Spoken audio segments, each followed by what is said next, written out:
Hello viewers, welcome to the Mathematics Hub.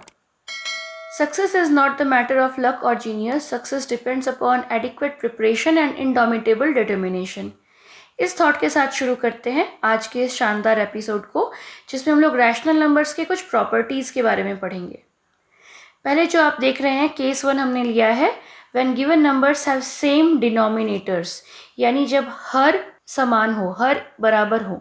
जैसा कि आप देख रहे हैं पहला जो हमारा रैशनल नंबर है उसमें क्या है a/b, और दूसरा जो रैशनल नंबर है उसमें क्या है c/b।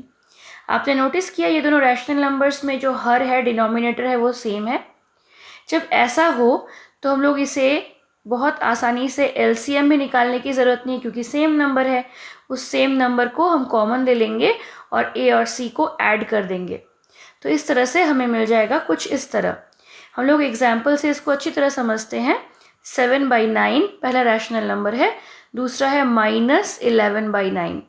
इन दोनों को अगर ऐड करते हैं तो ये प्लस और माइनस साइन, ये प्लस और माइनस साइन मिलकर बन जाएगा माइनस, प्लस माइनस माइनस, और 7/9 -11/9। अब देख रहे हैं 9 क्या है हमारा डिनोमिनेटर, यानी ये एक तरह से आप कह सकते हैं लाइक फ्रैक्शंस हैं।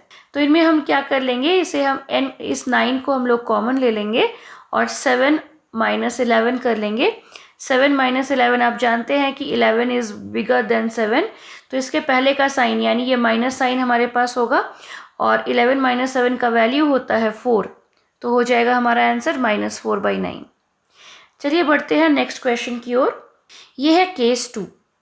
केस 2 क्या कहता है, when denominators of the given numbers are unequal, ऐसे नंबर्स जब डिनोमिनेटर्स समान ना हो। जैसे कि मान लीजिए आपको दिया जाए a/b + c/d, यहाँ पर डिनोमिनेटर आप देख रहे हैं अलग अलग हैं। ऐसे केस में हमें क्या करना पड़ता है, देखिए यहाँ पे है 6 और 9। इस 6 और 9 का हम लोग एलसीएम निकाल लेंगे। एलसीएम कैसे निकालते हैं इसका प्रोसेस हमने एक वीडियो में ऑलरेडी एक्सप्लेन किया हुआ है। आई बटन पर क्लिक करके उस वीडियो को आप चेक कर सकते हैं, ताकि आप एलसीएम निकालना आसानी से सीख सकें। तो बढ़ते हैं अब आगे इस क्वेश्चन को सॉल्व करने की ओर। 6 और 9 का एलसीएम हो जाएगा 18, और अब इस 6 को हमें बनाना है 18। इस डिनोमिनेटर 6, ये डिनोमिनेटर 6 कहाँ से आया, इस -5/6 का डिनोमिनेटर या हर है 6। अब इस 6 को हमें बनाना है 18, तो 18 डिवाइडेड बाई 6 करने पर कितना आता है, 18 डिवाइडेड बाई 6 इक्वल टू होता है 3। तो हम लोग 3 से न्यूमरेटर या अंश और डिनोमिनेटर या हर को मल्टीप्लाई कर देंगे। सिर्फ हर को मल्टीप्लाई हम लोग नहीं कर सकते, हमारा रैशनल नंबर चेंज हो जाएगा।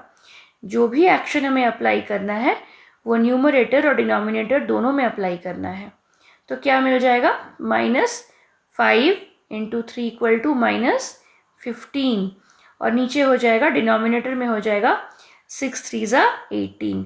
तो बन गया हमारा डिनोमिनेटर एलसीएम के बराबर। अब बढ़ते हैं दूसरे रैशनल नंबर की ओर। तो इस तरह से हमने -5/6 को कन्वर्ट कर लिया -15/18 के फॉर्म में। अब बढ़ते हैं 4/9 यानी दूसरे रैशनल नंबर की ओर। इस 9 को हमें बनाना है 18। 18 बनाने के लिए 9 को क्या करना पड़ेगा, 18 डिवाइडेड बाई 9 करने पर आता है 2।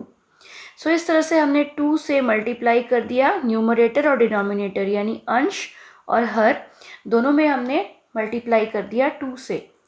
तो इस तरह से हमें मिल गया 8/18। अब बढ़ते हैं इन दोनों के एडिशन की ओर। इन दोनों को जोड़ने पर क्या मिलता है, सबसे पहले तो इनका हमने जो कन्वर्जन किया वो कन्वर्जन को हम लिख देंगे। कन्वर्जन करने के बाद आगे का स्टेप क्या हो जाएगा, अब ये बन गया एक लाइक फ्रैक्शन। अब हमें इसे 18 को कॉमन ले लेना है और -15 + 8 कर देना है। -15 + 8 करने पर मिलेगा हमें -7। तो हमारा फाइनल रैशनल नंबर क्या हो जाएगा, -7/18। इस तरह से हम लोग अगर एक और क्वेश्चन को देखें जहाँ पे हमारे पास रैशनल नंबर्स क्या क्या हैं, -9/16 और 5/12, इन दोनों को ऐड करना है। इनका एलसीएम हो जाएगा 48, और इसके बाद हम लोग इस 16 और 12 को, इस क्वेश्चन में हम लोग वो लॉन्ग प्रोसेस अप्लाई नहीं करेंगे। सिंपल जैसे हम लोग LCM निकाल कर फिर एडिशन करते हैं, कैसे करते हैं, इस 48 को 16 से डिवाइड कर देंगे तो मिलेगा 3 और इस 3 से मल्टीप्लाई करना है -9 को, फिर 48 को 12 से डिवाइड करने पर हमें मिल जाएगा 4, तो इस 4 को हमने मल्टीप्लाई कर दिया 5 से, तो आगे का स्टेप बन गया 9 3 ज़ा 27 और साथ में ये माइनस साइन और 4 5 ज़ा 20। तो इस तरह से हमारा फाइनल जो रैशनल नंबर मिला वो हो जाएगा -7/48। तो आप देख सकते हैं हमने लॉन्ग प्रोसेस से भी आपको सिखा दिया और शॉर्ट फॉर्म में भी आपको किस तरह से फ्रैक्शनल नंबर को ऐड करना है, उस तरह से हमने ऐड करके आपको दिखा दिया कैसे हम लोग रैशनल नंबर्स को ऐड करेंगे जब हमारा डिनोमिनेटर जो है वो अनइक्वल हो। अब बढ़ते हैं कुछ और प्रॉपर्टीज़ की ओर। Properties of addition of rational numbers. अब हम लोग देखते हैं सबसे पहले क्लोजर प्रॉपर्टी। क्लोजर प्रॉपर्टी क्या कहता है, अगर a/b और c/d रैशनल नंबर्स हैं तो उनका जो सम होगा, एडिशन होगा, वो भी एक रैशनल नंबर होगा। यानी कहने का मतलब है रैशनल नंबर्स का सम भी एक रैशनल नंबर होता है। परिमेय संख्याओं का योग परिमेय संख्याएं ही होती है। तो इस तरह से हम लोग बढ़ते हैं इसके एक एग्जाम्पल की ओर। 1/3 एक परिमेय संख्या है या रैशनल नंबर है और 3/4 भी एक रैशनल नंबर है। अब इन दोनों को सम करेंगे, ऐड करेंगे। ऐड करने का प्रोसेस आप अच्छी तरह जानते हैं। यहाँ पे हमने अभी भी आपको सिखाया, आपको लेना है 3 और 4 का LCM जो हो जाएगा 12। अब हम लोग इसको 4 + 9 कर देंगे। ये 4 कहाँ से आया, 12 को 3 से डिवाइड करने पर 4 आया, 12 डिवाइडेड बाई 3 करने पर आया 4 और 12 डिवाइडेड बाई 4 करने पर आया 3 और इस 3 ज़ा 9 हो जाएगा। तो यहाँ पे हमने लिखा 4 + 9 = 13। एक बार फिर से बता दूं हमें क्या करना है, 1/3 और 3/4 दो रैशनल नंबर्स हैं। अब यहाँ पे इन दोनों का LCM ले लेना है 3 और 4 का, जो हो जाएगा 12। अब इसके बाद इस 12 डिवाइडेड बाई 3 करना है, तो 12 डिवाइडेड बाई 3 करने पर हमें मिलेगा 4 और 12 डिवाइडेड बाई 4 करने पर हमें मिलेगा 3 और उस 3 को मल्टीप्लाई कर देना है इस न्यूमरेटर या अंश 3 से, तो ये बन जाएगा 9। तो ये हो जाएगा 4 + 9 = 13/12। ये एक इम्प्रॉपर फ्रैक्शन है लेकिन यही हमारा फाइनल आंसर हो जाएगा। तो ये हमने सीख लिया रैशनल नंबर का पहला प्रॉपर्टी जो हमें बताता है कि दो रैशनल नंबर्स का सम भी एक रैशनल नंबर होता है। मीन्स दो परिमेय संख्याओं का योग भी एक परिमेय संख्या ही होती है। अब बढ़ते हैं रूल नंबर 2 या प्रॉपर्टी नंबर 2 की ओर। प्रॉपर्टी नंबर 2 ये कहता है इफ़ a/b और c/d को हम लोग ऐड करते हैं तो हमें वही रिजल्ट मिलेगा जो c/d और a/b को ऐड करने पर मिलता है। कहने का मतलब ये अगर पहला नंबर है रैशनल नंबर, ये अगर पहला रैशनल नंबर है और ये अगर दूसरा रैशनल नंबर है, इन दोनों का सम कर देंगे, इन दोनों का एडिशन कर देंगे, तो जो रिजल्ट आएगा इन दोनों के ऑर्डर को चेंज कर देंगे अगर, यानी पहली रैशनल नंबर को दूसरे रैशनल नंबर बना देंगे और दूसरी को पहली, इन दैट केस ऑल्सो हमारा जो एडिशन है उसका रिजल्ट सेम आएगा।